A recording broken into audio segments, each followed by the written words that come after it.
সব কটা ফুল যদি ছিঁড়ে নেয় তারা, সব কটা ডাল যদি ভেঙে দেয় তারা, শেষ হলে ধ্বংসের সব পায় তারা।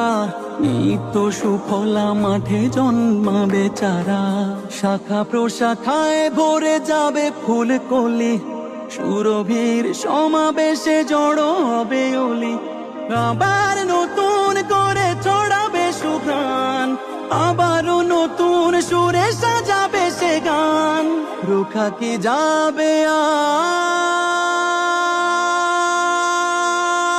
বসন্ত কি আর রুখে দেয়া যায়? কোন পাষাণ সীমারের দম্ভ বলে, মুক্তির মন্দির সোপান তলে কত প্রাণ হলো বলিদান, লেখায় আছে অশ্রু জলে।